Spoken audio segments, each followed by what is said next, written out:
Licensing Subcommittee, and thank you for attending.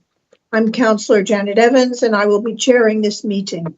It is being held via Microsoft Teams, and it is also being streamed live. The committee for this hearing comprises Councillor Laurie Burns, Councillor Abdullahi Noor, and me. Councillors, can you please introduce yourselves?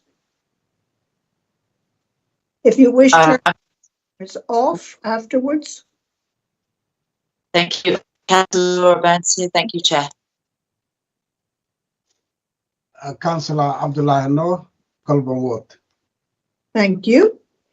We are joined remotely by Paul Phelan from the licensing team, our legal advisor, Heidi Titcomb. Also with us is our committee officers, Holly Weaver, Tommy Hanmer, and Nima Mahoudin, who will be monitoring all of our connections and help with any technical issues we may have. Before we start the hearing for this case, just a few ground rules. Please keep your microphones on mute until you have been invited to speak, and please make sure mobile phones are on silent. Yeah. Do keep your cameras on when not speaking if you wish, unless we run into connection problems. Please note that the Microsoft Teams chat function is not monitored, so please do not use it. In addition, this is a public meeting and the chat would not be seen in the live stream.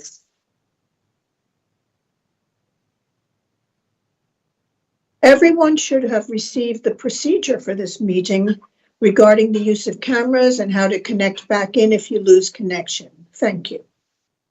The case before us today is to grant a license for Afadina Restaurant, 207 Earls Court Road, London, SW5 9AN.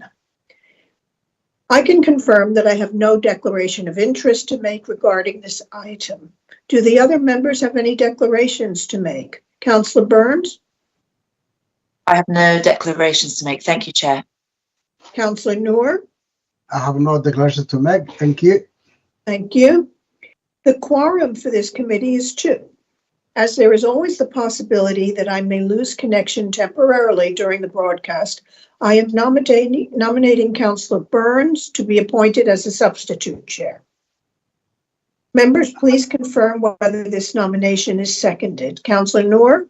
I'm happy to second it, Chair. Thank you very much indeed. I confirm that Councillor Burns has been appointed substitute chair. Thank you, colleagues. Now, for clarity, I will outline the procedure of the meeting, which, as already mentioned, has been circulated with the papers and are online. First, the licensing officer. Paul Phelan will give a brief outline of the application. Please, could you confirm your attendance? Good afternoon, Chair. I'm present. Thank you. Then I will ask the applicant to present his submission. You will have up to a maximum of 10 minutes to do so. Please confirm your attendance, Mr. Haycomb. I am here and I'm attending, yes. Okay, thank you. Then questions may be asked by members of the committee and the legal officer of the applicant, followed by the questions from the objectors. Next, the objectors. They will present, I think it would be Councillor Wade, is that correct? She will present her objection. Yes? Andrea can't attend because she's having problems, and so I'm going to be speaking on behalf of the Earls Court Society as well. Okay, thank you very much.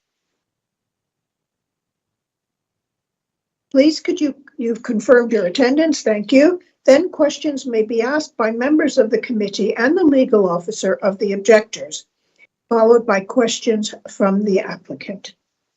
After this, we will ask our legal officer, Ms. Titcomb, to deal with any other questions she may have, and then she will lead on the draft condition sessions.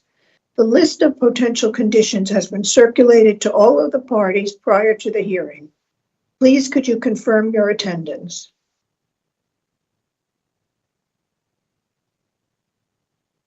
Ms. Titcomb? Sorry, Madam Chair. Yes, I'm here. Okay. Then finally, we will turn to the governance team to see if any issues have been raised that we need to consider.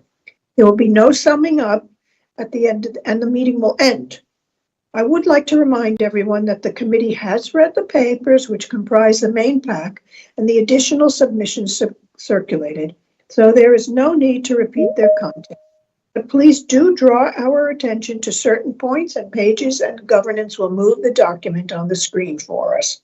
Let's get going. Turn camera off if you wish. Paul Phelan, please, can you outline the case for us?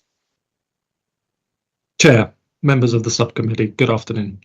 The matter before you today is an application by Gourmet Grove Limited for the grant of a premises licence in respect of Afandena Restaurant, 207 Earls Court Road, London, SW5 9AN. The application seeks permission for the provision of late night refreshment both indoors and outdoors until 2 a.m. Monday to Sunday. The premises is described as a Lebanese and Egyptian restaurant with no alcohol sales. The premises previously operated as Dragon Place with a licence that lapsed on the 31st of October 2019. The application has attracted 10 representations in objection, including submissions from local councillors and the Earls Court Society.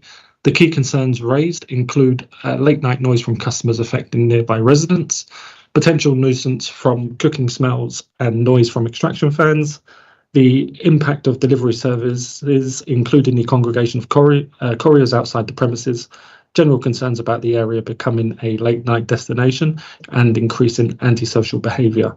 The applicant has proposed a series of measures as part of their operating schedule. These include a commitment to ensuring no noise or vibration from the premises causes a nuisance to neighbours, the installation of a modern extraction system to minimise cooking smells, strict delivery policies to prevent drivers from causing disturbances, agreed restrictions on waste disposal, deliveries and refuse collection to prevent late night disruptions. Council records indicate that 5 noise and nuisance complaints have been received in the preceding 24-month period. Details of these complaints are attached as Appendix E, and in the past year, no temporary event notices have been submitted in respect of these premises. The planning department have confirmed that there are no planning restrictions or conditions which a subcommittee should be aware of. A copy of the planning officer's comments was circulated on the 10th of March 2025. As requested, Chair, I can confirm that there are no additional documents in relation to this application. You will now hear from the applicant and those who have made representations. I'm happy to provide any further clarification as required. I'll leave it there for now. Thank you, Chair. Thank you, Mr. Phelan. Now for the applicant's case. Mr. Hakiel, please can you present your submission and advise if there's been any additional documentation received? And please do turn your camera on if you like. You have up to 10 minutes to do so. Thank you very much, Councillor. I really appreciate it. Good afternoon, everyone. I totally understand actually the representative objection and their point, but that I would say would have applied for the previous owner of the place. Just to clarify, I took over that place in December 23, and yes, it was an absolute wreck. It was a kebab shop pretty much. So in February 2024, the place was closed for almost 3 months for total refurbishment, for everything being renewed, everything, kitchen-wise, upstairs, etc. And remove things like shawarma and all that stuff. So we are turned from a kebab shop into a fine dining. I did extend my invitation for people to come around and have a look themselves.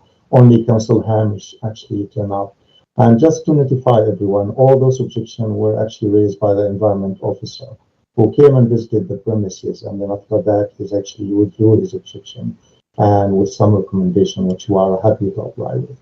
I was just wondering if everybody had a chance to read my reply for their concern and objections. First thing, regarding alcohol, we don't serve alcohol. Gathering of delivery driver, delivery represent only 10% of my operation. And just to give you an example, for last week, I made like 30 pounds for the whole week, or the week before, 35 pounds. And there's no way for anybody to gather outside. Reason why? It's actually, there's a bus stop. You cannot park by any means outside there. So that's not applicable. It's not actually like the other places. I know what you're exactly talking about, but we cannot. There was a concern regarding the chairs outside. Those, to be honest with you, it's more or less a charity for the people who are standing at the bus stop. Most of the time, and that's actually been seen by Councillor Hamish himself while we're talking, it's elderly, pregnant women, kids who just actually waiting for the bus. They come in and actually sit on those chairs. And the table over there is just very small, so it's not really, doesn't represent much business. It's for somebody who want to just like have a smoke or something like that. But we don't actually serve food outside, so it's really noises, things like air conditioning, etc. We turn this off definitely, like in the summer, because there's no need for it. The other thing is like where there were worries about like as is what else? Sorry, if you just give me here. License, yes. This license, we're not going to be using it like 365 days a year. If you actually can notice, if anybody notices, like nowadays, we close around 10:30. And I mean, 11:15, it's shut down and we can. This is going to be as per when and where. I'll give you an example because we went around to our hotels. One of the, main complaint was, like, they get a late arrival of tourists. And then the first thing they ask for is need somewhere to eat. And last summer, I had to push so many people outside and say, I'm sorry, we're closing because I couldn't serve them. It's actually a kind of like, as I said, fine dining. There's no noises. I cannot imagine I would introduce any more noises than it is already. I've already I closed far much earlier than the pubs next door and the pub actually down the road, which is actually would be more concern for anybody looking for this noise. We don't introduce that. I wouldn't imagine we'd be introducing any more noise than it is. What other things I need to know? Alcohol, seating outside, delivery, as I said. I think that would pretty much cover most of the point or objection being raised.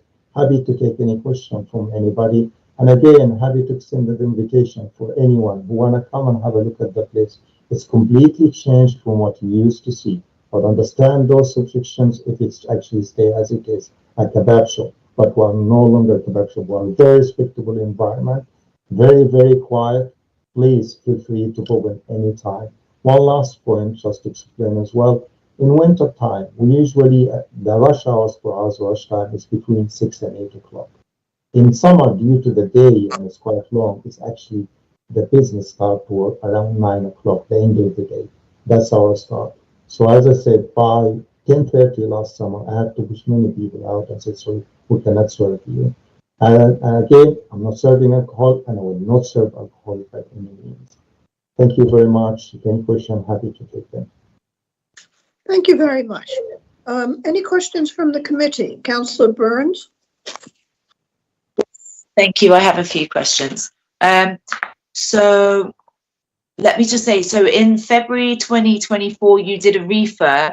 If I heard rightly, I think I wrote down the date, so that's where I'm at. So what was included in that? Can you just sort of give me a bit more detail? And did any of it sort of, I guess, with the kitchen and stuff? Sure. What did you do to help make any? Happy to answer that. First of all, it was in the top floor. There was actually there was an extractor in the ground floor, as well as there's like a rail, etc. All that was moved downstairs. A new extractor was actually implemented. No cooking equipment whatsoever in the ground floor anymore. It's all in the basement right now. All the cooking equipment was completely changed. We had new everything downstairs. So we had new burner, we had new extractor, we had new, all the machinery downstairs in the kitchen has changed completely. And as I said, even air condition, the old one had actually been replaced by actually a more quiet one as well, which, as I said, in the summer, we don't use them because toward the end of the day, weather start to be not really that hot, so we don't use them. But all equipment in the kitchen, including the extractor, was changed and replaced. Thank you. And so can you give me more reason as to why you want to open later? What have you trialed it and it's a need, or is it just something you'd like to test out? Can you give me a bit of detail as to why you think to, other than absolutely right, absolutely, yes. I didn't try it because I'm not allowed to open late. That's number one, so I haven't tried. But as I said, from last summer, I had so many people, groups of tourists come and open the door, but I have to push them back and say, I'm sorry, actually, I cannot serve you because 10:30 is my last order.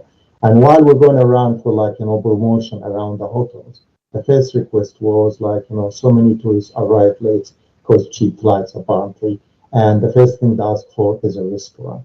So they'll say it's actually a requirement. If we can have you open late a little bit, that would be fine. And as I said, people come in, it's not for a drink, but just to have a nice meal and go very quietly.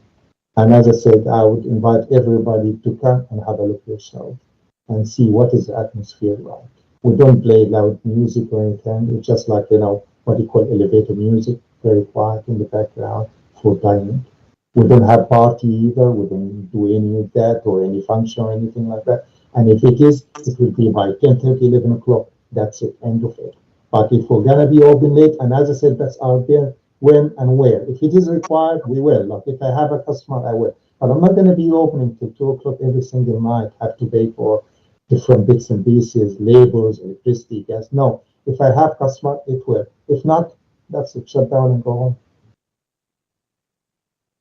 Thank you. Currently, when is your busiest time? Say that again, please. I couldn't hear you. Currently, when is your busiest sort of hour or two? Winter time, 6 to 8 o'clock. And as I said, if it was right now, even don't wait for last 10:30. I usually around 9:30. I know it's done, so I tell everybody start to close everything. By 10:30, it's shut down completely. And in the previous summer, so last summer? Previous summer, I closed as well. By 11 o'clock, everything is closed because I don't have a license, as I said, and I had to push so many people coming around that time. So you cannot serve it.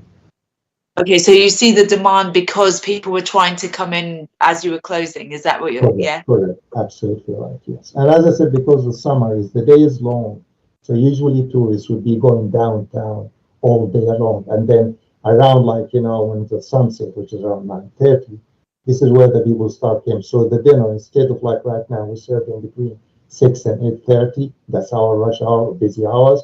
It's actually start at 9 and beyond in summer. Thank you. I've just got a couple more questions, then sure. You can move on. Can you just remind me what your capacity is for the restaurant, inside and out? I'm actually managing the restaurant, and I'm the owner as well. Sorry? I'm the owner of the restaurant. Okay, yes.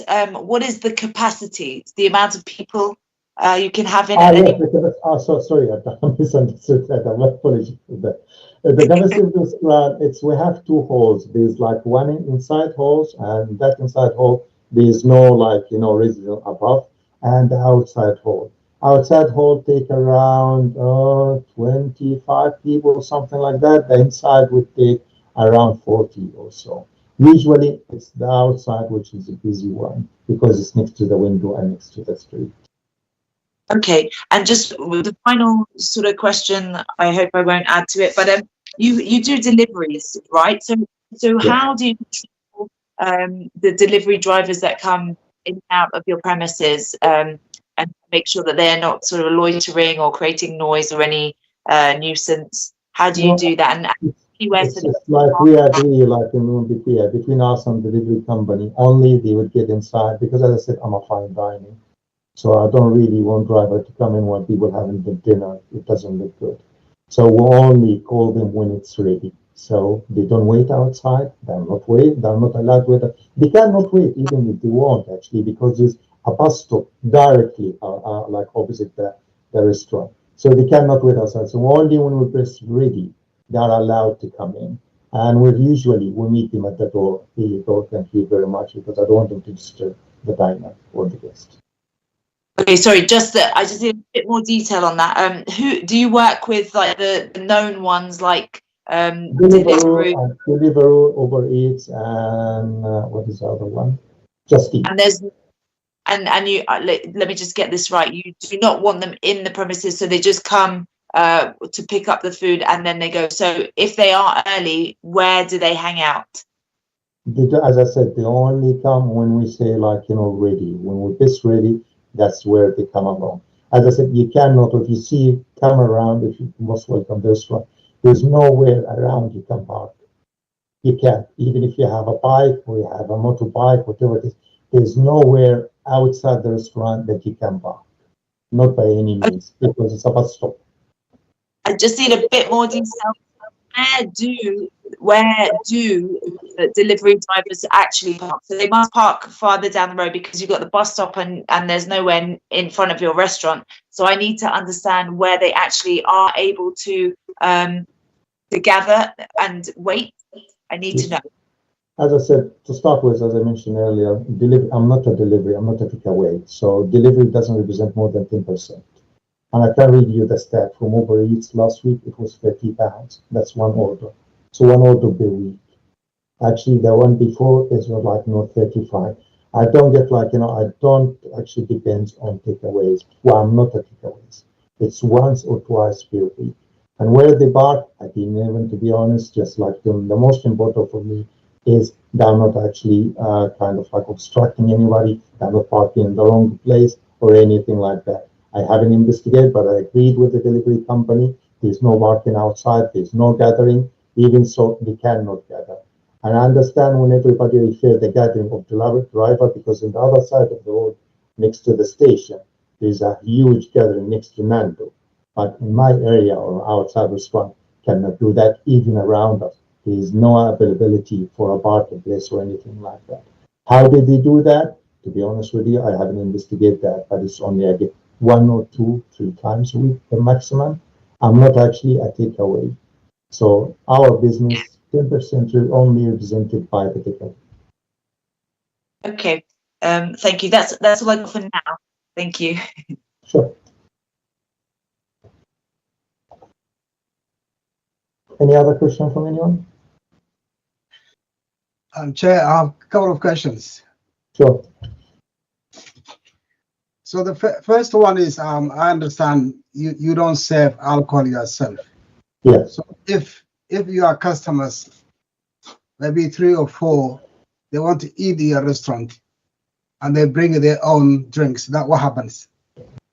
If they bring their own drinks, that's usually within the usual hours. So if it's going to be between in the winter, between 6 and 8, and in summer, it will be beyond 11 o'clock because it's everything else closed. So it would be within the normal hours. We do actually serve them that or give them the glasses, whatever it is, but we do not serve it. They actually would have the glass, request the glass. And that's again, as I said, because it's clear that we don't sell alcohol. We don't get many people actually for that request. But you will allow people to bring their own drinks? If they are, yes, if they want to. Thank you. My other question is, I know you haven't got a lot of chairs outside, but if somebody wants to smoke, where will they go? So can you repeat that again, please? If somebody wants to smoke in the restaurant? Yeah, as I said, there's 6 chairs outside. You can sit outside and smoke. Okay. And we have a license for those. And that's the main purposes. It's not for serving food or anything like that. If anybody want to have a cup of tea and smoke or a cup of coffee, that's it. My other question is, the hours you are applying till 2 o'clock. Yes. I mean, we know Earl's Court, the nature of the building and the residential, and that you are neighbors.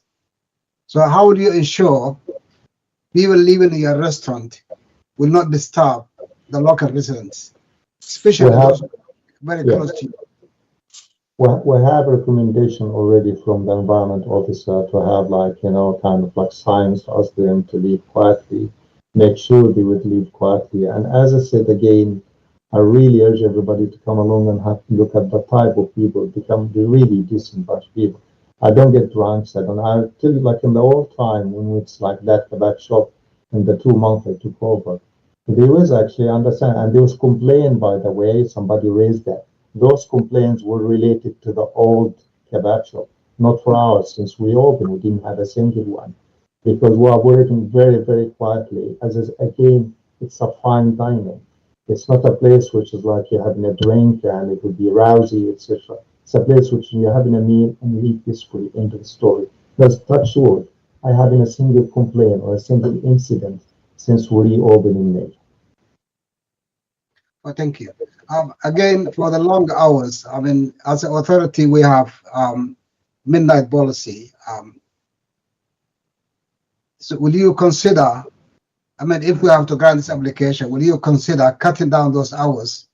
So instead I'm happy later on if it's like to 1 o'clock, but again, as I said, this is for, it's as per when and where. If there are people who need actually to be having dinner, that's fine, or late arrival, fine. But that doesn't mean I'm going to be using it every single day. More likely, it's going to be summertime and weekends, more or less, and like maybe odd night every now and then. But I'm not going to be opening extra 3 hours because that's going to cost me money, like gas, electricity, and labors as well. So if there's no business, there's no meaning for me to keep open to 2 o'clock in the morning. So again, as I said, granting this license doesn't mean I'm going to be using 365 days a year. No way. That's actually wouldn't be affordable. But my question is, will you consider reducing those hours? 1 o'clock, yes. Thank you. Chair, I have no further questions. Thank you very much. Okay, can you just clarify? Sorry, you said you don't have a lot of delivery. What percentage of your sales are deliveries? 10%, even less. I'll actually give you an example now. I'm going to read you the stats, which is I get from, and maybe just give me a second. I'm going to read that right now for everybody to see exactly how much is that represent. So this is my, this is like busy time. It was November, etc. So it's not actually things like, February and March, which is completely dead, to be honest with you. So here you go. So from Uber Eats, I have week 12 of September, I have £16.31. Week of 12 of February, sorry, 9 of December, £66.72. Week of, let's see, of 25th of November, £35.74, and so on.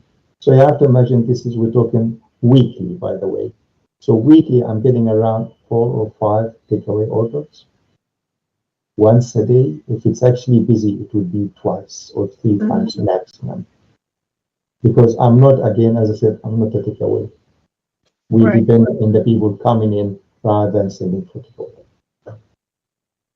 Right.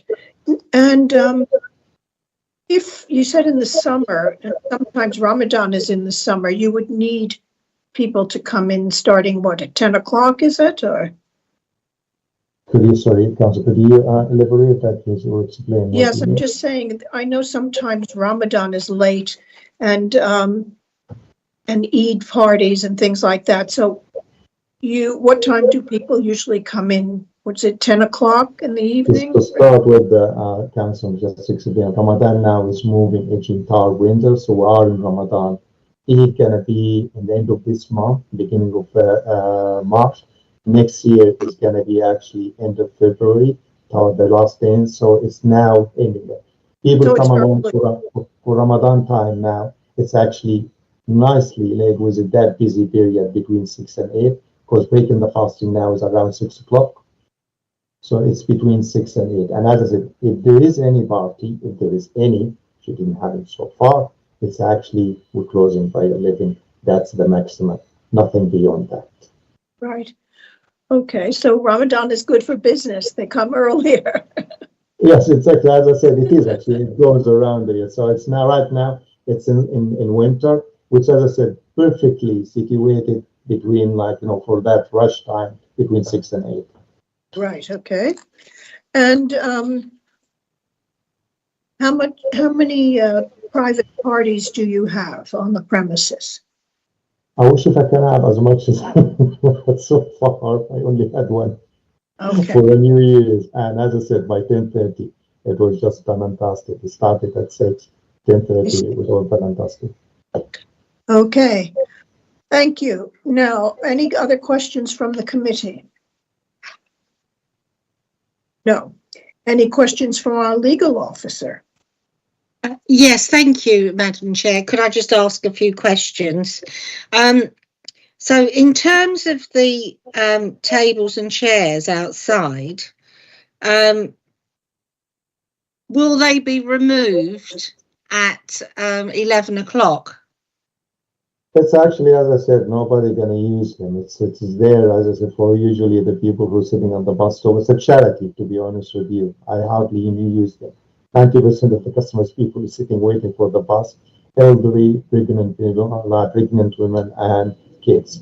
Be using that. I don't actually ask them for anything at all. I just No, I'm talking about 11 o'clock at night when presumably the kids are at home asleep. Are the tables and chairs going to be removed at 11 o'clock at night when you No. finish your? You mean Sorry? right now? Right now, we do remove them. Yes, we do. Yeah, you do remove them. Yes, absolutely, absolutely. So you would be willing to offer a condition that you would remove those tables and chairs to avoid anyone who's eating inside the premises to come and sit outside, or in fact delivery drivers might come and sit down and wait? No, I'm not allowed. No, absolutely not allowed. Delivery driver not allowed completely. No. Yes, but no. So are you able to agree to a condition that those tables and chairs will be removed at 11? Yes, the problem is actually those tables and chairs, they get inside, they can actually, there isn't a storage place for them until we actually close pretty much. So for getting inside, that will give like an impression for anybody that closed. Those tables and chairs is usually an advertising to say we are open. Once they are removed, that's mean we close. It's no longer actually business. So it is a bit of an advertising say the restaurant is closed. Sorry, the restaurant is open.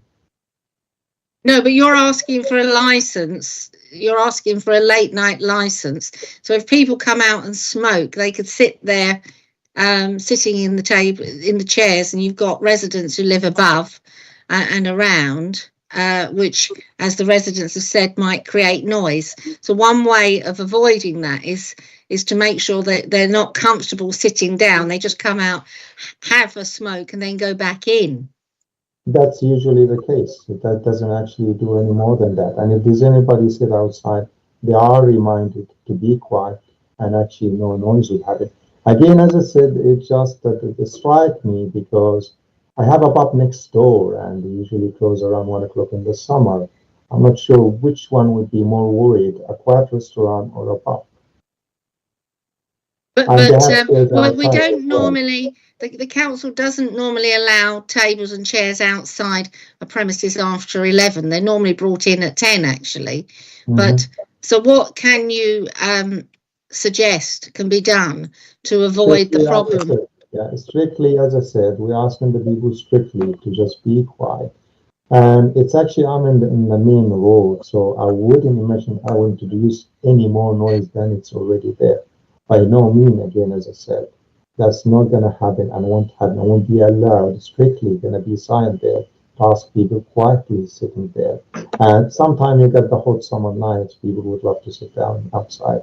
It's not usual, apparently, just, I don't know, a couple of weeks or 3 weeks, the whole year. So it won't, as I said, those chairs and things outside, that's not actually in our plan to just like, to be used. Otherwise, it's going to be mean somebody sitting there having a cigarette or a smoke all night, whatever it is. That doesn't mean, and doesn't actually represent a good business for us. So we'd like people to be inside rather than outside. Yes, I understand that. In terms of delivery drivers, do you allow them to come into your premises to use the toilet facilities? No. So they're not able to come in. They're not able to eat. They have to wait outside somewhere. Yes. No, they don't. They don't wait outside. Again, as I said, it's you come in, you pick up a bar. That's it. There's no, as I said, place for you there to wait. No, but this is a problem that the residents have raised. They've said they may not wait directly outside your premises, but if they're waiting for an order, they're going to be nearby. They're going to be in the streets surrounding your premises, and that's why the premises are the objectors are concerned that you're not allowing them in the premises, but they are waiting and talking in the streets around your premises, so they're causing noise. So what can you do, and what are you suggesting can be done to avoid that? Again, we're talking about a problem which doesn't exist. I'm not a takeaway. People actually should think about that. I'm not takeaway. There is no, like, you know, queues of people waiting for actually food to be delivered over them. It's like individually. And I just read right now how much I'm making, £35 a week. That's like one order per week. So there isn't actually that possibility of the drivers waiting for the food to come out. It doesn't exist. That problem, it doesn't exist for me. I want to exist because I'm not takeaway. I'm not having them queuing just like other restaurants around. No, but you've asked. You're not at the moment, but you've asked for takeaway, so that's what will happen. It won't. As I said, I've been open now for almost coming to a year, and I just read the numbers right now. I'm making £35 a week delivery. That's like one order per week or 2 orders. No, sorry, you're not understanding my question. Sure. So you're applying for a late night license to allow you to serve takeaways to customers and to delivery drivers who can come in up until 2 a.m. in the morning, okay? And you want that ability every day of the week. Now, what the residents have said is they're concerned, particularly about the delivery drivers, that those delivery drivers would be waiting somewhere around the streets. They can't wait in front of your premises because you said there's a bus stop and everything else, but they will be waiting nearby because that's what happens. They know that that's what happens because we have a history of the problems in Earl's Court. So what are you suggesting if the committee were to grant this license? They wouldn't want the problem to be made worse. You may only have £30. You only may make £30, but you'll still have delivery drivers who will be coming to your premises. And in fact, you may make more if you were open till 2 o'clock. So how can you explain to the committee that your drivers who are waiting in areas that you've got no control of them will not be causing a noise to residents in the surrounding streets? To start with, there is a strict delivering policy in place. This is number one. Number two, they are told no gathering around either out. I mean, there's no place for them to get outside around us or any in the side of the street or anywhere. That's number two. Number three, and most important, as I said, I understand that problem came from nearby, which is actually the driver gathering around. If it's people, if everybody would happy for the driver to wait inside the restaurant, I don't have a problem with that. I can make them wait inside. But as I said, this is done in a minimum, like, you know, once I don't have that gathering again, and it won't have it. I've been almost for a year open right now. I do not have that problem right now for driver gathering outside or nearby or anywhere else. So that problem, it doesn't exist right now, but future-wise, yes, we're happy to take all recommendation and implement them in place more than what we have right now. Yes, I don't think I clearly understood that. I must say, but the potential is you would have more delivery drivers because you'll be open longer hours, and you're open till 2 o'clock, which are the most sensitive times of the evening. So are you saying you're not really bothered about having late night refreshment outside? You just want it inside? No, I didn't say I'm not bothered about that. I'm saying just like, you know, in those cases, rare cases, if anybody going to be outside, there's a strict actually, like, you know, requirement in place going to be to be quiet and make sure actually no more noise will be introduced. In that rare case, if anybody going to be sitting outside. But sorry. What I'm saying is, so do you have staff that would be patrolling the streets outside? Could you just explain what you mean by patrolling the street outside? Well, so patrolling your delivery drivers, making sure that delivery drivers are behaving properly. Of course, yes, we'll do that definitely, yes. make sure actually they're not like, you know, parking in an inappropriate area, make sure they follow our strict guidelines in this. Yes. And you would be able to, you would be willing to allow them to use your toilet facilities so that they don't urinate in the street and things like that. That's absolutely fine. We don't have a problem with that. And you did say that you are happy for them to wait inside if that is considered appropriate. If it's that, yes, if it's that actually would be make everybody comfortable with that, they don't want to see any driver outside, yes, I'm happy to do that. Okay. Heidi? Yep. I think these are issues, and I'm wondering if we can request Nabil to amend the delivery hours, if possible, or you can discuss it when we do conditions. Yes, I mean, if you want to suggest that the hours, it might be better to address the concerns that have been raised by some of the residents. You can put that to him and invite him. If he needed to adjourn for 15 minutes to consider that, then I'm sure you'd be willing to do that. So what I suggest then is when the objectors do their questions of Nabil, after that, we can make a suggestion to Nabil to amend or not to amend, depending what the objectors say. And then we can carry on afterwards. That's what I would suggest. And we give him 10 minutes or 15 minutes to think. Okay. Okay. Okay. The objectors haven't asked any questions yet, have they? No, they're going after you. Yeah, sorry. Okay. Are you through? Are you finished? Yeah, I am through. Thanks. Okay. Councillor Wade, on behalf of the objectors. Thank you very much indeed, Chair. Thank you very much, Heidi. You've covered quite a lot of the questions that have come from Earls Court Gardens and Barkston Gardens. This is a compilation, so forgive me because I've scrawled it.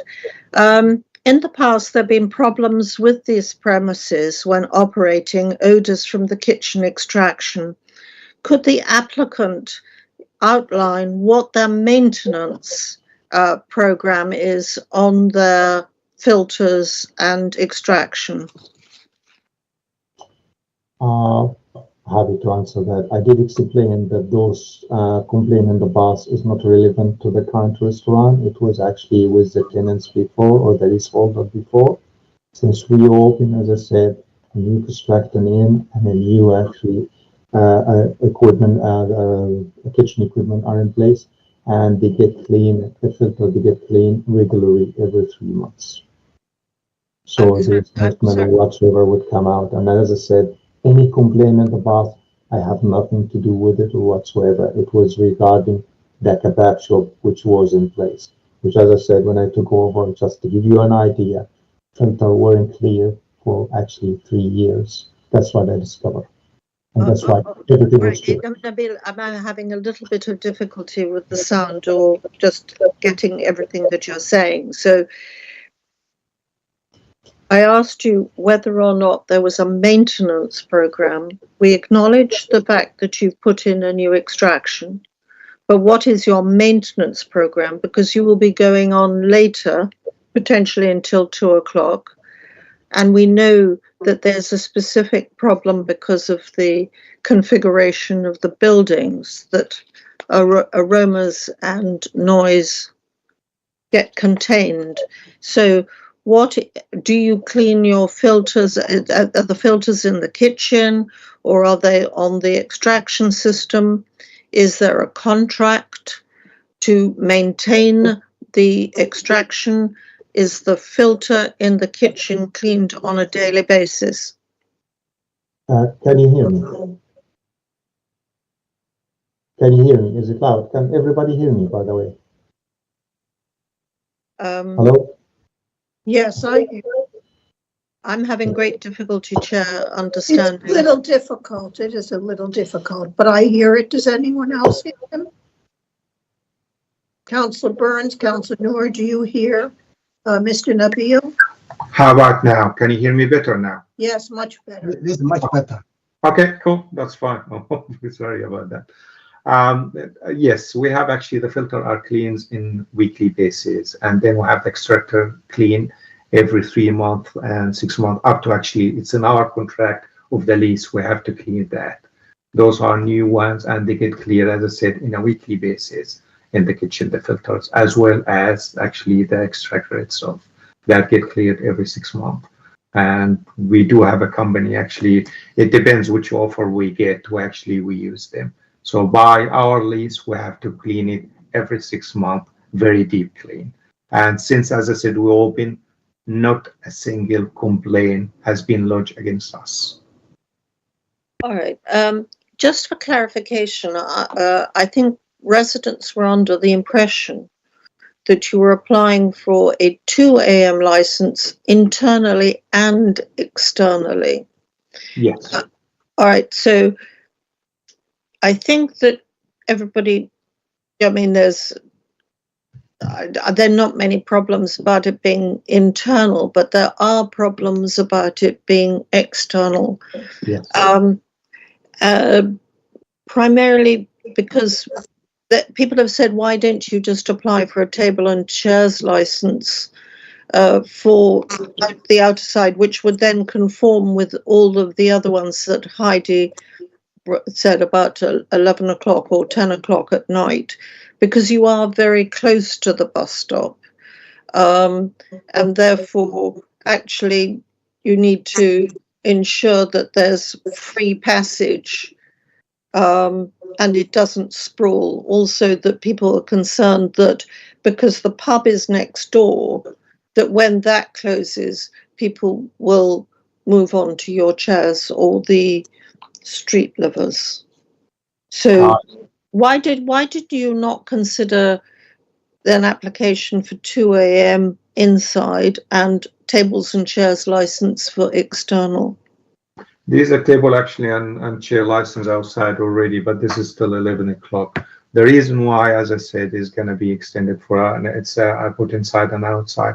It's for the rare occasion if anybody want to have a smoke, or those rare occasion again if it's very hot in the summer.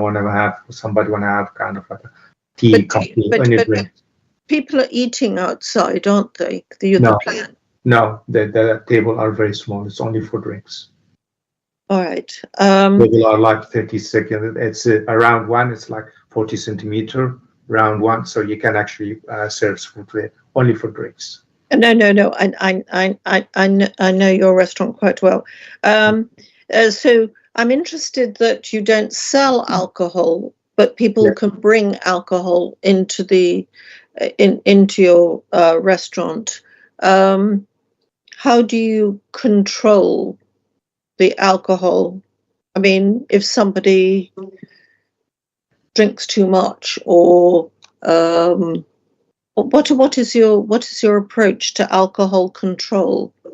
What is pretty much actually, it's, as I said, it's a family-oriented restaurant. So that occasion of people coming and being rowsy or drunk inside the restaurant, touch wood again, it didn't happen. But just in case, if it's actually happening again, we actually have a recommendation to take a course to deal with, like, such situation. And we know if anybody have enough, we actually we're taking them, we refuse to serve, any more classes or anything like that.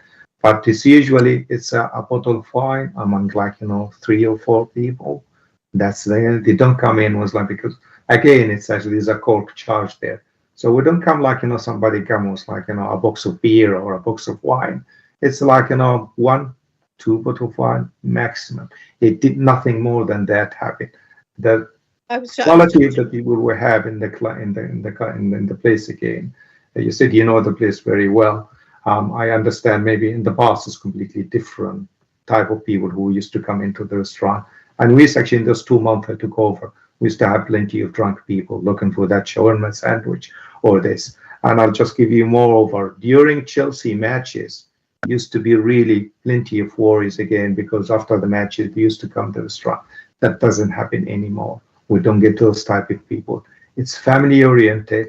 It's very decent place. So you don't get that rowsy, or you don't get those people who come to the place to drink or be drunk. No, They come actually have a nice meal next to a glass of wine, and that's it. It's interesting that you mention Chelsea football matches because you are in quite an exposed area when you do have the matches. So how many members of staff are on duty at any time? It depends really. Right now we'd have 3 down, 6 people, 3 upstairs and 3 in the kitchen. All right. You know, we do have a problem with antisocial behaviour in the immediate area with rough sleepers, street lovers, etc. How do you plan to manage the risk of being open later and potentially the tables and chairs being outside at 2 o'clock in the morning?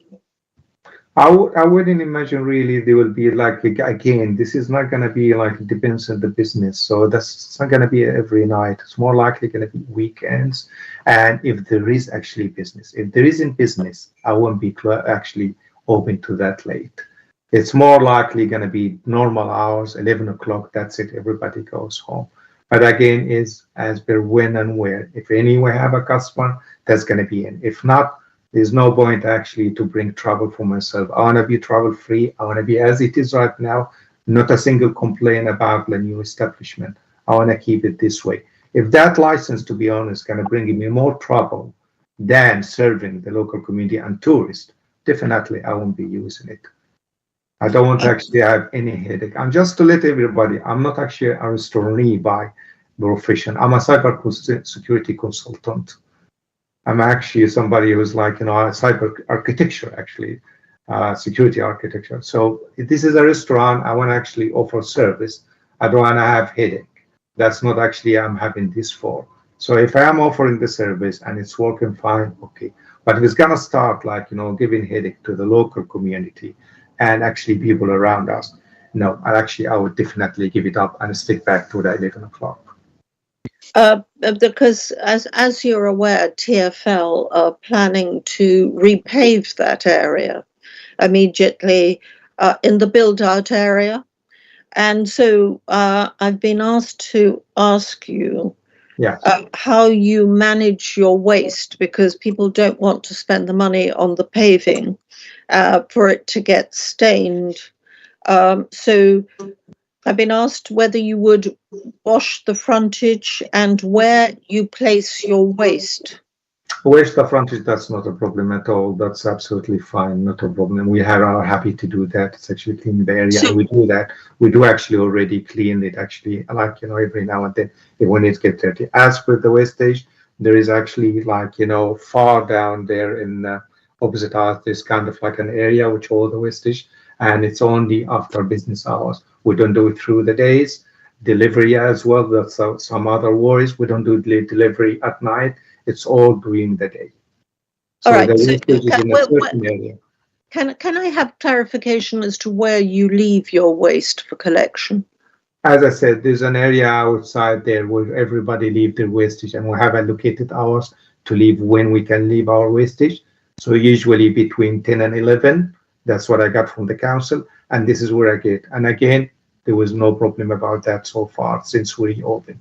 All right. So the council. So the council is your waste contractor. Absolutely. All right. So I think that in this area, Chair, they actually collect after 11 o'clock, just as I think as a routine. The RBKC waste, commercial waste, does operate after 11 o'clock. So I'm just concerned about that. Have you got a dispersal policy if you do want to be open until 2 o'clock? It's only, as I said, only rubbish or anything like that only goes after business hours. Nothing during the day. There's absolutely nothing go out during the day. Only the allocated hours by the council. A dispersal normally means people. I mean, your clients. It's as I said, I didn't so far in a year time. I didn't actually reach that stage where, like, you know, people come out and sit actually be outside the restaurant. Again, as I said, people come in and go back. There is no reason for them to be outside or actually gather together. The maximum we get like 6 people together. They come, as I said, have the dinner and off they go. And again, as I said, I can see pretty much some of those concerns, which rightly it's actually related to other restaurants and other premises around us, which we are not. Again, I actually emphasize, I'm not a takeaway. I'm not a place for people to come and be drunk or be rowsy or anything like that. And I invite everybody to come and have a look themselves. Just like what I've done with the environment officer and Councillor Hamish. Both of them, they have exactly the same actually objections. But when they come and saw the place, they actually completely changed their mind. And we're happy to abide with all recommendations to make everybody happy. Thank you very much. Okay, is Lindsay Douglas here? He came in. Oh, okay. I just wanted to know if she is going to be objecting. I just thought a notice. No, it's a he. A he, okay. Is he going to be objecting? I just thought I'd correct that, Chair. Thank you. So I see here, I got a message, but let's commence now for the objector's case. Please, can you present your submissions, Councillor Wade, and please do turn on your camera if you like. You have up to 10 minutes to do so. Right, it is going to be very short, actually. Okay. Everybody acknowledges that it's a well-run restaurant, one that residents enjoy and appreciate. The main issue is the planning, the application until 2 a.m. outside the restaurant, and the issue that has been discussed about bike parking. So there was a question, this is from Barkston Gardens, is it the question about why it shouldn't allow the tables and chairs outside the business should be removed at the same time as everywhere else in the borough. And then it was just about the cleaning of the area outside, which we've discussed, and the appropriate disposal of waste being actually double bagged so it doesn't stain the pavement. So that's the main objections from the Earls Court Society and Barkston Gardens. Thank you. Thank you very much. So I'll ask again, is Lindsay Douglas here? No. Okay, so any questions from the committee? Councillor Burns? Would you like to ask any questions of Councillor Wade? Yes, please. So can you just give me a bit more information? I know you are a bit worried or concerned with the residents on your behalf, on their behalf, about the smells and noises coming from the kitchen. How does that impact on your sort of daily lives at the moment? I think that there was a big problem in the past when it was Cleopatra, and it's acknowledged that a lot of work has been done. But effectively, the configuration of the buildings creates a U shape. So any extraction is actually projecting into the rear gardens of properties in Earls Court Gardens. And in the past, which was the reason where you asked about the maintenance schedule, there have been considerable problems.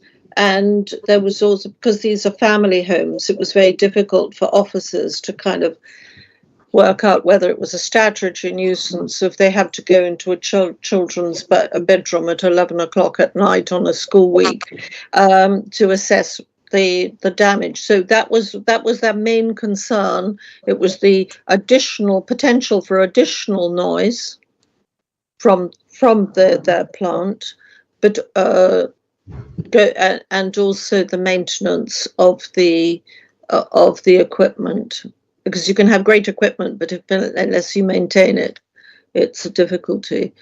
And the other, of course, is about the increase in bike parking in Earls Court Gardens and in Bramham Gardens, with the with the problems that we all know. So I guess that actually leads on to my next question, which was the delivery drivers. How does that also impact the local residents sort of on a day-to-day, bearing in mind that Afadina apparently only has like 1 or 2 deliveries a week at the moment. So is that a problem for you guys, or are you just more concerned about potentially in the future? Let me know your thoughts. I think one of the issues is this is a TfL pavement and it's a TfL road, and therefore nobody is supposed to park on the pavement on either side of the road. This means that the parking is by definition in residential streets. There's also the fact that you have the NatWest Bank site, which is going to become a hotel without a food and beverage offer. There will be a restaurant, but it's going to be a separate thing. So you've got growth in the area for, I think there are about 9 hotels in Barkston Gardens alone that are doing refurbs with no food and beverage offer.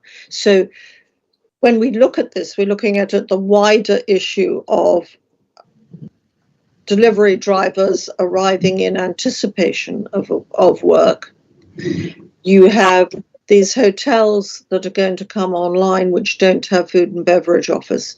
Therefore, you're far more likely to have an increase in trade. And it's, as we discussed, it's hard to control the control bike guys because of the way that the contract commissioning works, and the fact that Deliveroo, Uber Eats and Just Eats failed to engage. I think Chem has tried valiantly to try and talk to them, and they seem to be like Teflon. You know, they don't take responsibility. So they do, and there's been an increase in people parking up in Earls Court Gardens, and we do have growth in Barkston Gardens. So that's kind of the problem. Okay. I think because when people apply for a license, it's something that will be with them for a long time. And so one has to anticipate growth in this. Okay, and would it... Councillor, I saw that Lindsay Douglas popped up for a minute. Lindsay Douglas, are you there? Did you want to make your presentation? Hi there. Did you want to add? Did you want to present your objection, or did you want to just answer questions?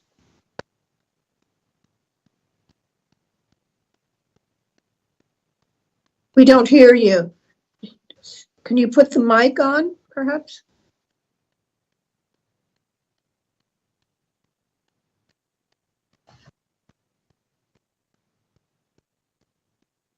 I don't hear him. Is your sound on? He's on mute. Yeah. Can you put on your phone, please? He seems to be outside, actually, and he's mobile. Can you turn on your phone? Holly, is there any way of you contacting him? I can try by email. Well, he's out walking in the street. Yeah, we don't have the numbers of objectives. Not on there.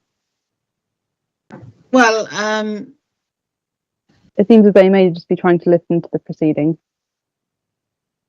But I'll send an email and hopefully See, he can always come back in. Okay, let's carry on with your questioning, Councillor Burns. Thank you, Chair. So I just have sort of one more. One more question. I slightly lost my trail of thought with that, but never mind. So they want to open till 2.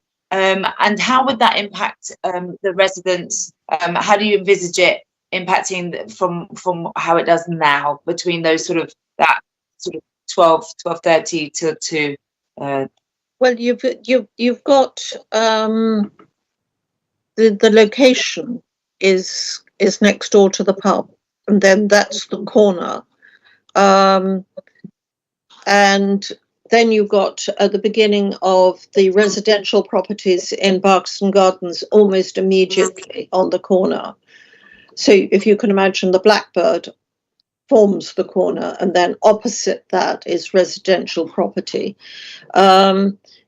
There are a lot of demands, and of course, as I said, you've got a whole load of different applications, upgrades on the hotels. So you do get a congregation of bikes. So it does. I suspect it will, but it depends if they're prepared to go and monitor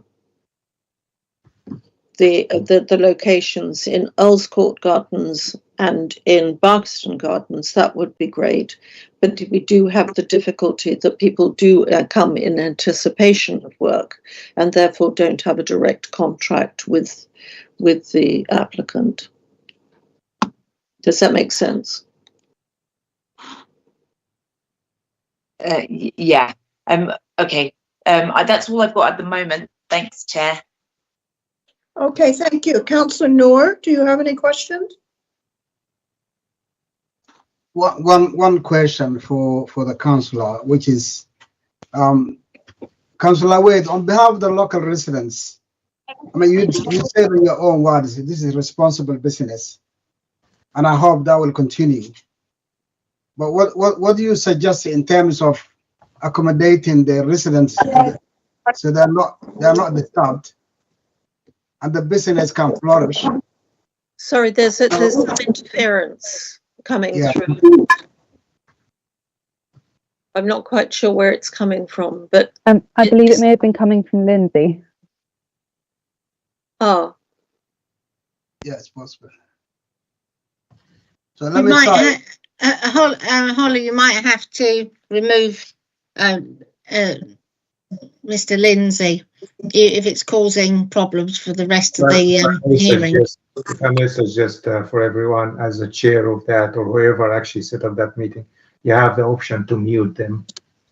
Yeah, we've muted him for the time being. Thank you. Do. Councillor Noor, is it possible you could repeat your question? I will do that, Councillor. As I said, but you mentioned that, I mean, this is responsible business operator to compare to what we have in the past.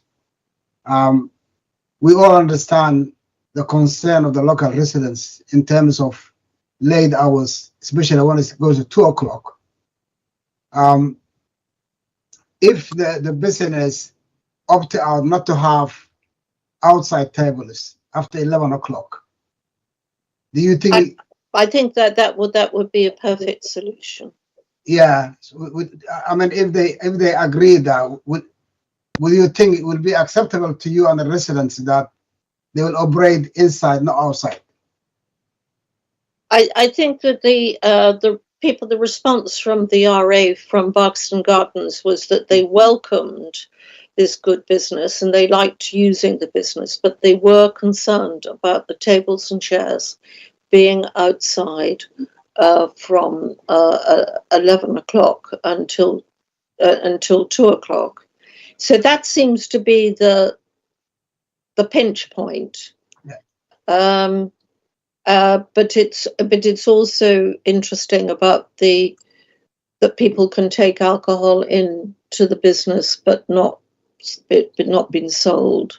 So if we can, Councillor Wade, can I just clarify? Residents are also concerned, aren't they, about the off sales? Yes, until 2, aren't they? Yes. From what I understood, you said, and just correct me if I'm wrong, because the connections are quite difficult to hear today. Yes. I thought you said that they're less worried about the hours inside, but they are worried about the hours Outside. for outside, both in terms of the tables and chairs, and also allowing delivery drivers or anyone, members of the public, to come into the premises until 2 to pick up takeaways. Is that correct? That's correct. Thank you. Sorry. Chair, I have no further questions. Thank you. Thank you very much. I think my question would be at this point is to ask our legal advisor to make a propose to Nabil an amended application and see what he thinks before we go into any further a discussion, unless he has questions. Nabil, do you have any questions of the objectors? Yes, I actually, just to let you know, I do not have local client. All actually my guests are hotel residents. 95% of my residents are hotel residents. Hence, that's why I don't get actually takeaway. They come and eat in the restaurant. So takeaway, okay. That's why it's very low. It's all depends in the local actually guest of our hotels. Okay. And as I said, the local one, we don't do that. So the other thing, if removing the chairs outside, I'm just going to give you a scenario. If someone going to smoke, they're just going to be going up and down the road while smoking. While if there's a chair outside, they will be stick to that point rather than going and having a chat along the platform or etc. But if they have a chair outside, they wouldn't be going anyway. It's going to be that point, and a strict instruction going to be, please keep quiet for the local community. Okay, so I can actually control that. Do you have any questions of the, did you want to ask Councillor Wade any questions? No, actually, I don't have any question. Again, as I said, for the occasional, which like people bring alcohol, it's usually done before 11 o'clock because this is where they can buy either from the opposite Marks and Spencer or next door. But okay. Beyond that, no. Thank you. I think, Heidi, let's ask Mr. Nabil can we make a suggestion as to him amending his application a bit?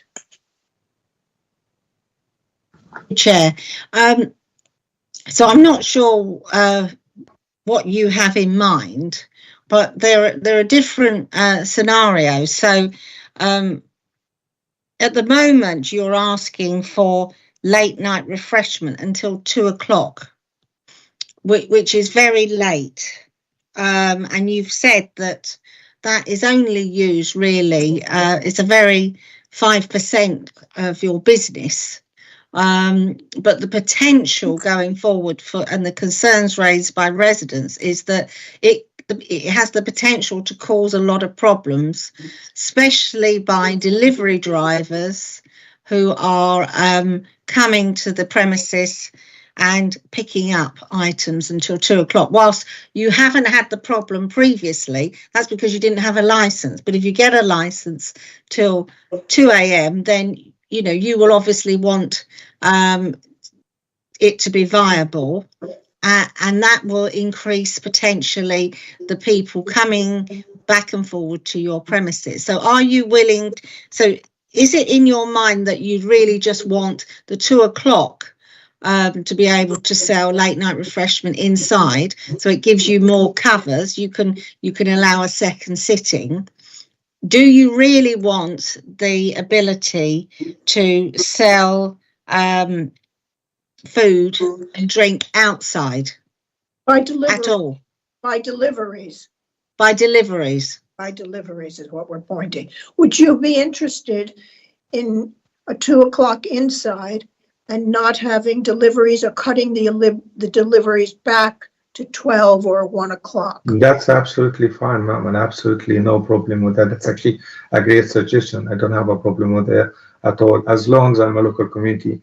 But one point I would like to highlight here, we are talking about situation in the future which hasn't happened yet. I'm happy in the future if there's any of those scenarios to come along. Let's say, for example, worst case scenario, I'm start to having gathering of like driver, whatever. I'm happy for the local community to come and talk to me and say, Mr. Hakel, this is what's happening now and become a nonsense.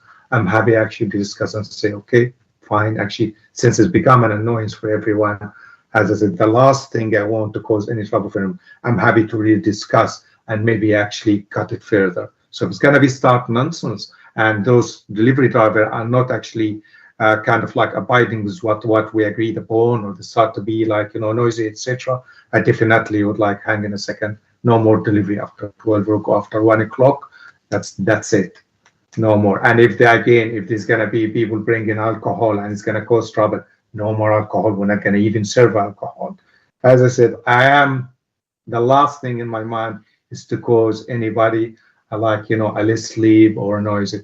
And I gone through that experience. I had a restaurant, F's, which is far much busier, and they serving alcohol open actually in the corner where I'm living in Wimbledon. We had a good discussion with them, and thanks God, everything is going fine. Even so, they serve alcohol, but because of the quality of the restaurant, we didn't have any trouble. But again, as I said, if we agree in a scenario and where that scenario is not working for the local community, I'm happy to reconsider. Okay, So just to clarify, because this committee only gets one opportunity, which is today, to decide what, if anything, they're going to give you for this license. Okay, so there's no power for them to call you back if there's problems. Okay, unless there's a formal review, which is a different process. So if I've understood you correctly, and let me know if I haven't understood you, you're quite happy to have the off sales until midnight, but you want the in sales until 2. We said 1 o'clock, not 12. Actually, the suggestion was 1 o'clock, 12 or 1 o'clock. So I would go for a start with. I'll go with 1 o'clock, and the inside. I don't imagine I'll be serving till 2 o'clock. 2 o'clock, I'm talking about I'm going to be closed. Like the last hour would be around 1 or 1:30. 2 o'clock, that's it. I don't imagine actually I will get plenty of customers after that. It get quiet. So I don't imagine me like, you know, staying 1 or 1:30 going to be my last hour. 2 o'clock, place is shut down. Yes, no, but so for the purposes of the license, all right, when people order, they have to then be able to eat it, okay? Correct. So they would need time to eat their meal, not in a rush. So you're wanting to have late night refreshment until 2 inside the premises. Mm-hmm. Yeah. Right, and that's okay. Mm-hmm. You're also happy to remove the chairs if necessary, or make them unusable from 11 o'clock, which is the standard timing of all the tables and chairs.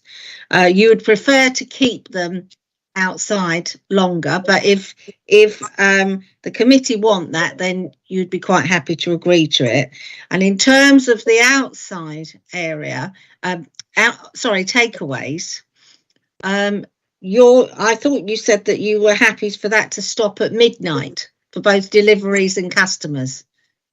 Is that correct? Or were you saying 1 o'clock? I think there's a misunderstanding. I said 1 o'clock, yes, here. That's number one. As for the table and chairs outside, again, plenty of the objection here is actually based on suggestion in the future about things will happen in the future, not happening right now.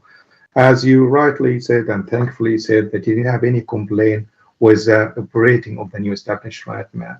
So I'm happy, as I said, if anything come in the future, which is apparently kind of like, you know, affect this agreement, I'm happy to discuss it. I'm happy to sit with everybody and see what is the best possible solution for it. But for me to base a decision on kind of like, you know, guessing what's going to happen in the future, we don't know if it's not going to happen, it's going to happen or not. That's one thing, actually. We say like these 9 hotels come along, there's going to be a future, this and that and that. I'm not sure why I have to pay the price for that, for things didn't happen yet. I'm happy to just like the decision would be based in what we have in place right now. I'm not causing anybody or any noise or any nonsense. There's strict measure in place to reduce that. I'm not introducing, and we're not introducing any more, as I said, noise to the, like, you know, people around us. That's not going to happen. Definitely, I'll make sure of that myself. But like, you know, if I am going to be like putting the chairs outside, that's definitely telling everybody we close. Those chairs outside is an advertising to everybody to say bar open. And if anybody want to have a smoke, yes, you can go and have a smoke outside. But if they remove them, So, sorry, just to be clear, yes. the council doesn't have a policy of allowing tables and chairs outside beyond 11 o'clock. Okay, that's All fine. right, it doesn't have a policy. That is what you're asking is very unusual. Okay. Can I just ask a question, if you don't mind? And what the residents are saying is that if you have the tables and chairs there and you're open till 2, that will encourage people to be outside. They might sit outside with a coffee and a cigarette, but that they can still be talking and they can still create noise, especially to the people who are above. And this committee only has this opportunity to get the license right. Okay, so it has to anticipate whether any of these representations are problems that in fact could happen, and that they have plenty of evidence that's been presented by the residents as to what currently happens when you have delivery vehicles or premises have late night refreshment, so they know what happens. Your premises doesn't currently do that because you're not open, but they have a lot of evidence in and around this area, and they're entitled to take that into account in assessing whether they're going to grant this license or not. So at the moment, you've only cut back the hours till 1 o'clock, and you're saying 1 o'clock every day of the week. No, it won't be every day of the week. I said that as per when and where. If there is a customer, it's going to be like, let's give you an example. No, sorry, I'm not making myself clear. Okay, it's not about you deciding to shut early. Okay, yeah. I want to know the bottom line of the limit of the license. Okay, so you are asking for a 1 o'clock license, which you can potentially use for outside area for 1 o'clock on Monday to Sunday. That is what you mean deliveries. No, I mean late night refreshments, so it's takeaways. Takeaways, yeah. Yeah. So a customer could come in. It's not only deliveries, it's a member of the public, it's people from these new hotels, anyone could come in. So you're actually asking to have the flexibility of a 1 o'clock license every day of the week. Is that correct? Correct, yes. That's right, that's fine. And in terms of inside, you want a 2 o'clock license every day of the week. Yes. Yeah. And you're not prepared, you're not offering to bring in the tables and chairs. As I said, no, that's actually would be defying the purpose of me advertising that I'm open. That definitely, it's like if I get the chairs inside, that's definitely telling everybody I'm closed. Hence, what is the point? Yeah, so the committee has the power to make that a condition. I have to say that to you. So they do have the power to make that condition if they decide to grant the license. I'm just forewarning you on that. Can I just ask a question, if you don't mind? Yep. Right now, like, we're going to presume that they remove those tables, and then somebody want to go and have actually a smoke. What I'm going to do, I should be following them around and tell them not to talk or not to walk in this area, not to walk that area. If they are sitting outside, I have control over that. I can tell them, please keep it down. Please make sure that actually there's no noise or whatever. But if anybody walking out of the restaurant for a cigarette, I don't have any control over them. I won't be able, the maximum I can say, can you please keep it quiet? But if they decide to lodge into a side way or underneath a house and have a conversation, what should I do there? Kick them out? Or well, most licenses have a condition on that the smokers will be limited to a number, and it's for the premises to manage it, to make sure that they're not causing noise and nuisance to local residents. And they don't have tables and chairs. They just stand up outside. But here you go, as I said, standing outside. It's like I used to smoke myself. When I smoke, I just walk. I don't actually stand in my place. I used to just like, walk around. I used like long ago when I used to smoke. But that's actually my question, since it's all based in assumptions. My assumption here is if somebody decided to walk for a smoke with a couple of people, what is the situation here? The situation is, if you want to have smokers and if you want to have a longer license, you have to manage it. And you have to find a way to manage it properly so that you're not causing a public nuisance. It's not for the committee to tell you how to solve it, or for me to tell you, because I act for the committee. It's for you to manage it. To be honest with you, because I don't find that reasonable. I'm not sure really how I'm going to manage somebody who want to have a smoke. All I can say, please keep it quiet and please just refrain from this and that. But if they decided to go against that,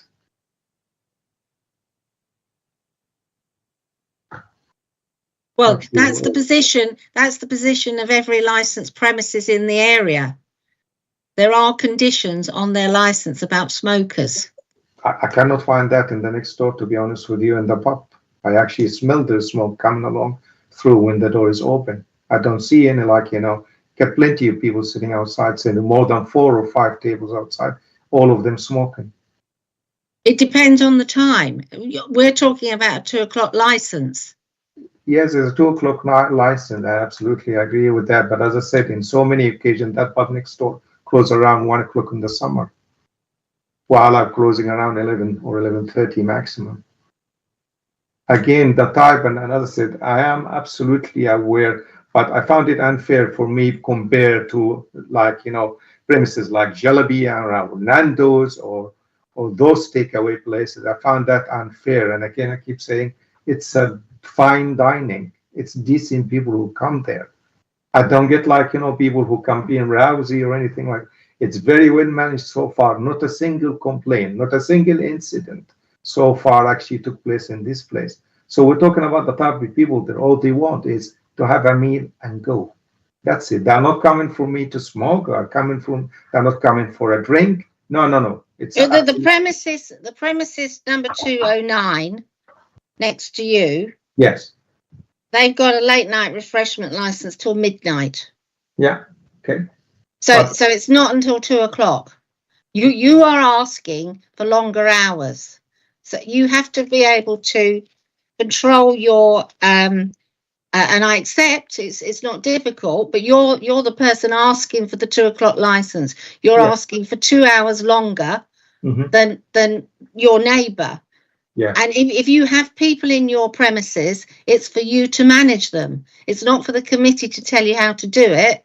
But what you can't do is you can't cause nuisance to residents living in the vicinity. Absolutely right. No, totally agree. Yes. Yeah. So I mean, that's all I can say. I'm not here to advise you. No, totally agree. But as I said, if we just remember again, all the objections are based in assumptions, and I don't know why I'm paying for those assumptions. Would you respect? They're not based on assumptions.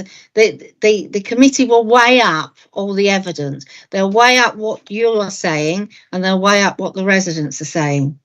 Again, as I said, some of them I can read them, and I was based on me selling alcohol, which is not the case. Some of them based in people can be parked outside, which is not the case again. Some of them was based strangely enough that's going to be harming kids. I don't know what is the kids going to do with us. Can I say something, Heidi? Yeah. Yeah. I think the issue really is, if people are sitting outside your premises, it's up to you to keep them quiet so they don't disturb. Happy to be glad. Yes. If they decide to go walking around the neighborhood making noise, that is not your responsibility. Brilliant. Okay? Agreed. So I think we need to be able to express that. Agreed. Okay. I just think we need to be specific. That's all it is. Totally agree. Absolutely agree. Okay. And Thank you. You will have an incident book if you have people. We'll get into that, an incident book if you have problems. So I have just one more ask, and Sure. I just think about. if Monday to Thursday, you could limit the takeaways till midnight, and Friday and Saturday, you could have 1 o'clock for the deliveries only, but you inside 2 o'clock. How does that sound? That sounds absolutely fine. I don't have a problem with that. Yes. Okay, That's totally understood. No problem with that. Sorry, can you repeat that, Councillor Evans? yes. At Monday to Thursday, the off takeaways or deliveries or whatever you want to call it will stop at midnight, so it doesn't affect people's sleep. But Friday and Saturday, the takeaways can go till 1 o'clock and inside till 2 o'clock. That's what I'm suggesting. Happy with that. Okay. Are you, What about the tables and chairs? Sorry. well, that's going to stop at 11, correct? No. So we just have to be clear here that the committee are not making their decision now. Okay, this was just an offer put to the applicant. The committee are not determining it because the 3 members would have to get together and decide what they would be prepared to allow. The applicant has said he doesn't like the idea of the tables and chairs being stopped at 11 o'clock. He's given his reasons why. The committee's heard that the objectors want them limited to 11 o'clock, and the committee will weigh up the evidence, and that if they wish to put a condition on, they will do so. If they don't consider it's appropriate, they won't. So we're not making the decision in this open forum. Right. And I think also, Mr. Hakel, you can probably confirm yes or no, but even if you do not use the tables and chairs after 11, you want them outside so people can know that you're open, and you don't want to have to start bringing furniture inside the restaurant that's still being used. Is that correct? Correct, ma'am. Okay, I got that. It doesn't mean we're saying yes or no. It doesn't mean anything, but at least I understand why you don't want to have to start bringing them in, because then you look like you're closed. I got that. Oh, yeah, absolutely right. Spot on. Okay. Okay, Heidi, do you want, anyone else have any questions of the objectors? So at this stage, we will ask our legal officer to deal with the draft conditions. Okay, thank you, Madam Chair. Holly, thank you for bringing it up. Mr. Nibble, have you had a chance to look at this document? Which one? The one that's on the screen now. It was circulated last week. I did. Yeah. So what I've got to do now is we don't know what decision the committee are going to make, but if they are going to make a decision, then they will attach certain conditions to it, and we have to discuss those in an open forum so all parties can comment. This doesn't mean that they're actually going to attach these conditions, but I just have to get your comments whilst we're in this hearing and any comments from the objectors. So I'll start with you first. Sure. So the first one is a dedicated telephone number. Is that condition agreed? Agreed. Yeah, thank you. And then we've got a staff training, which is number 2. Do you agree that? I agree, totally, but just like one query about it. This is actually, this particular training is for places which serve, sell alcohol, and like, usually mostly with license. I'm unlicensed, but I'm happy to comply. Just a quick note that it's usually attached with those who serve alcohol or sell alcohol. And I don't. Yeah, so this training is really just relating to the Licensing Act. The Licensing Act also covers late night refreshment as well, and covers how you deal with people who don't behave well and things like that. So it's general. It's not limited to alcohol. No problem. That's fine. Okay, Thank you. And then we've got a CCTV condition. Is that Yes. agreed? Those are in place, yes. Yeah, thank you. And then we've got an incident log that if there's problems, it's quite common, as you know, for premises to have an incident book, either electronically or as a physical book. Are you okay with this condition? We do have one already in place. Yeah. And it's clean so far. I thought you did. There's the suggestion, just ignore 5 and 6 because they're dealt with a bit further below. And then it's saying external lighting for the premises should be turned off after the premises closes to the public. Is that agreed? Oh, yeah, that's usually, yeah, we do that already, yes. Yeah. Yeah. Okay. And now noise and nuisance, turning over to the next page, have had discussions with you. Yeah. And they suggested, and apparently you've agreed, conditions 8, 9, 10, 11, 12, 13 and 14. Is that correct? Mm-hmm. Yes. Now, there's one caveat to that was mentioned during this hearing. Condition 12 says that you won't put out collections between 11 and 7. But I think Councillor Wade said that you're with the RBKC collection service. Correct. And they collect after 11. So Yeah. I just wanted to I don't want you to agree to a condition you can't comply with because you could be subject to a criminal prosecution. So Yeah. I'm just asking you, is that condition correct, the timing of it? No, the timing is wrong, and actually explained that to the environment officer, Mr. Phillips Richardson, that it's usually done after we close and they collect it later on at night. Yeah, You told him that, did you? Yes, I did. And he said himself, since they didn't receive any complaint, so it's apparently we know me and the rest of actually this side, they do actually collect after. So if that was the case, this condition should have been amended. Yeah. excuse me, Heidi. Yes. Perhaps I know what the problem is. They tell everyone 11 o'clock, but you can't. They send Laurie around starting at 11, so they can't be at everybody's premises at 11. So maybe we can say subject to RBKC pickup or something like that. Because if you use a private service, you can tell them. But do you see what I mean? If they tell them Yes. 11 o'clock, physically they can't. I mean, the difficulty is this condition was agreed with environmental health and they're not here to comment. Although I get exactly the point, that's why I raised it. Yes. So even if we put midnight, would that not be correct? Yeah, unless they break down or something like that. But I mean, why don't we say outside the premises between 23 o'clock and subject to their last collection at 11 o'clock. Call it a last collection at 23 o'clock. Well, I could say subject to RBKC's Final collection at 11 o'clock. final collection times.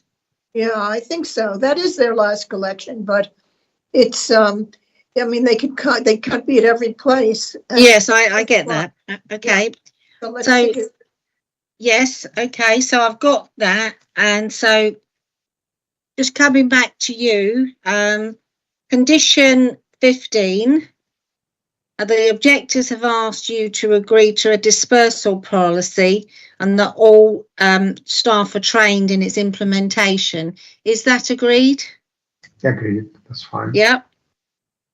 16's already covered above. Heidi, is it possible for us to see what the dispersal policy might look like? No, because that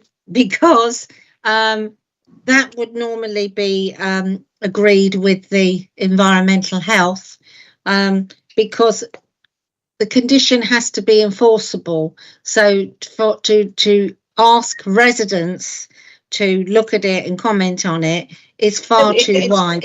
It's just we don't know what it looks like. No, and you're not able to. It's the environmental health department who would do that.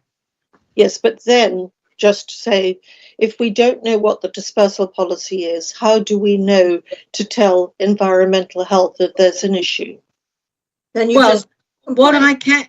I can do is I can elaborate on this to explain what the dispersal policy will be involved, and it'll be for the if you have issues with it, you can tell environmental health. Mhm. Thank you. Yeah, Okay. can I add something there? Yeah, Yeah, is that they can always make a complaint, as you say, yeah, because we cannot have residents micromanaging a business. no, It doesn't not- work. Doesn't no. work. Okay. no. Chair, I don't think we were trying to micromanage. I think we just wanted to know what the terms of a dispersal policy was, in order, one, to reassure residents, but two, to ensure that if people were complaining, they were complaining with justification. Oh, they would find out soon enough. Thank you. So moving on, 16 is covered above, and then about cleaning and decreasing the area, which you've said you do. So are you prepared to agree that the forecourt and pavement immediately outside the premises shall be swept and washed daily, including any grease or other stains caused by the operation of the premises? First of all, there's no grease or stains caused by the premises. That's number one. Number two, we do clean the area outside the restaurant straight away. My question here, actually, very quickly regarding disperse. There is people usually coming from above and they disperse outside the restaurant. Would that be my responsibility? Sorry, I didn't understand that. There are people who coming out of the pub and they go and talk and smoke and whatever it is. Would that be my responsibility? Not people coming out of the pub. Even if they are outside my restaurant? No, they're the customers of the pub.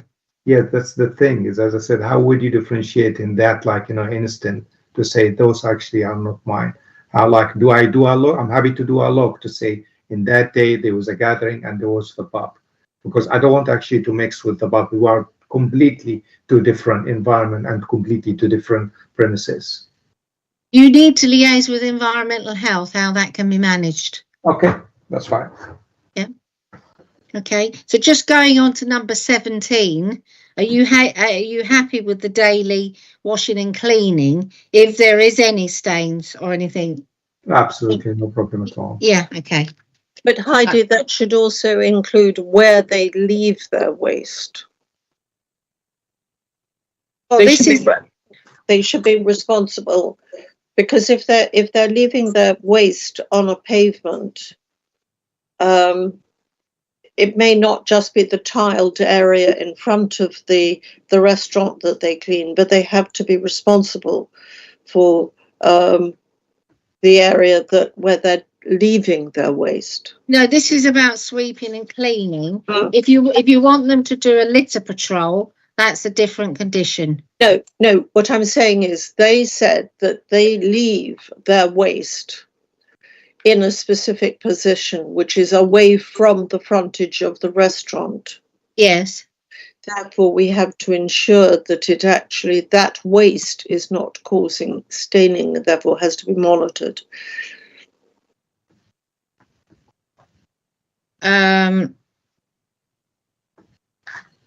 If they left their waste out in the front, which is impossible. Yes, I get the point. I'm just looking at the condition. That'll be easier, but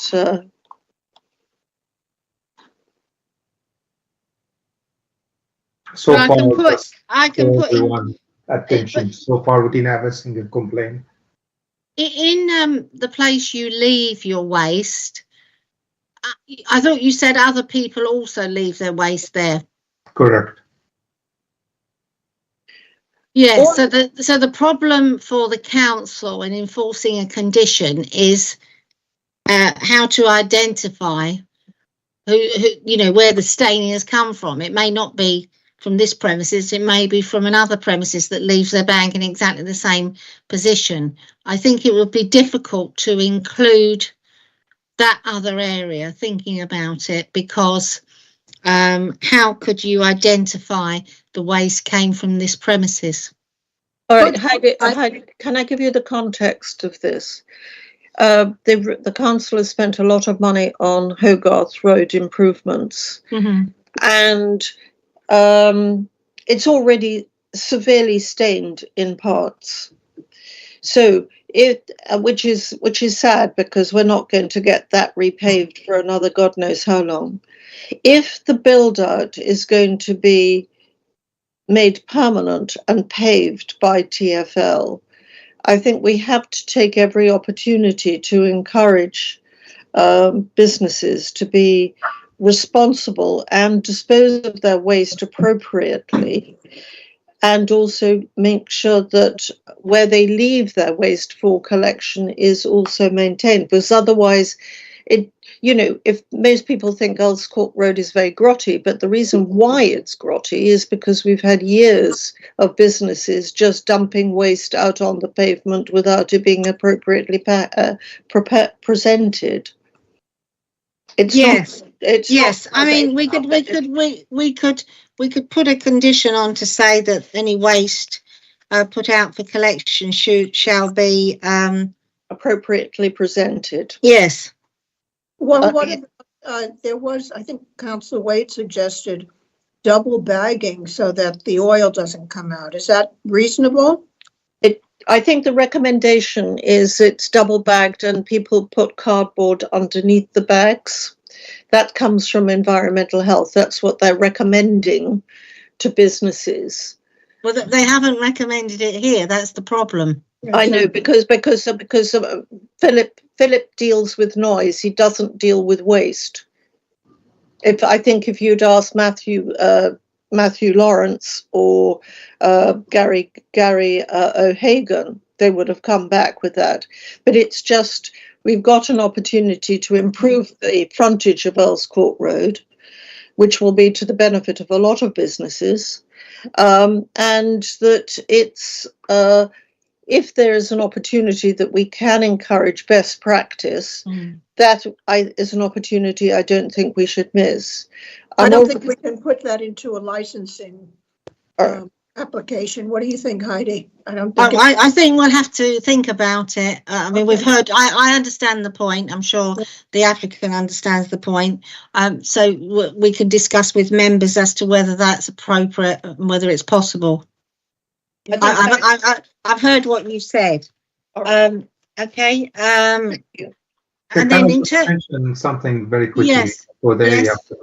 It's not big. That's number one. Number two, it is actually black asphalt, and we don't dispose any oil. We have actually a company which is collecting any oil waste. So, and we dump it back as well.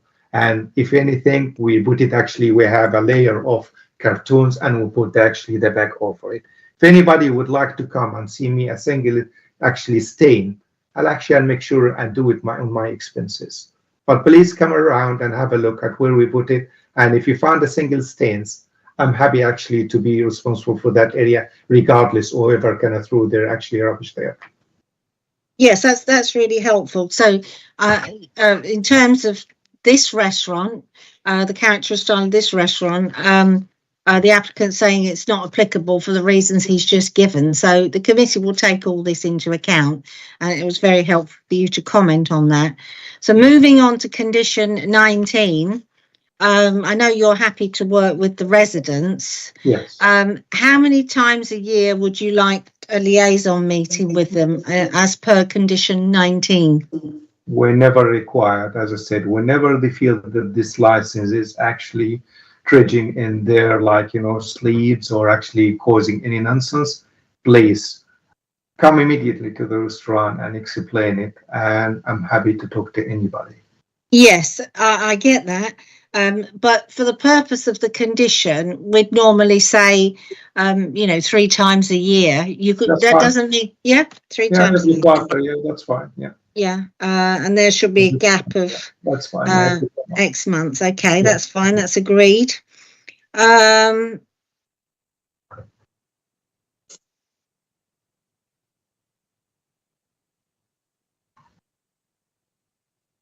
Yes, one of the possible conditions that the committee may want is condition 20, that after 11 o'clock, if patrons are permitted to leave, i.e. to smoke, or they've got to take a phone call, that they're not allowed to take drinks or food with them. Agreed. It shouldn't be glasses, it's all food. Yes, agreed. So that's actually not Ye- pretty much yeah. not applicable. I won't put that one in. So you may not be agreeable to all customers. You'll take reasonable steps to stop customers congregating on the highway, but between when you've got your late night license. Are you happy with that or not? Yes, I'm happy. You with are. that. Yeah. Okay. Just another condition is that you will allow delivery drivers to use your toilet facilities. No problem at all. Okay. Yeah. And you will ask them to wait inside. We'll do that. Okay. That's all the conditions I had, unless, Madam Chair, you've got any more. I think that covers everything. I should hope so. Okay, so, where are we? Okay, now. Oh, sorry, there was one condition about monitoring. This is the one that Councillor Wade suggested about monitoring bikes in Earls Court Gardens and Barkston Gardens. Could the applicant comment on that? This is like the other side of the road. Do you think that's unreasonable? It is unreasonable because it's beyond me, to be honest with you. Okay. And what I can do, I can always tell like the delivery driver not actually to park in a certain area, and if they park, there will be no gathering for them.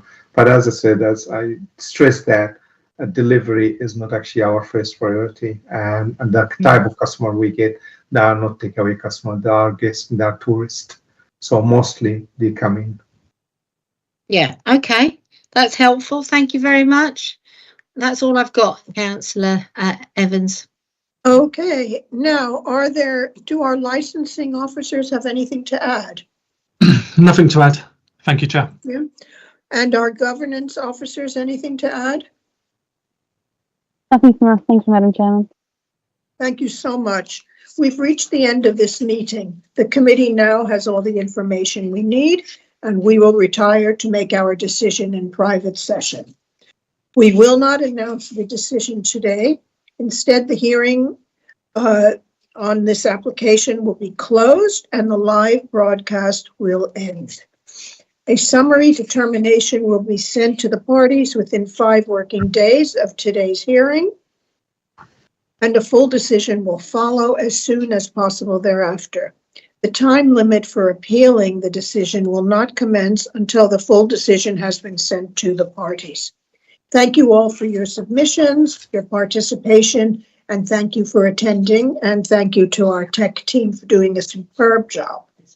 Thank you, everyone. Thank you. Thank Have a you. lovely day. Thank you very much. Bye-bye.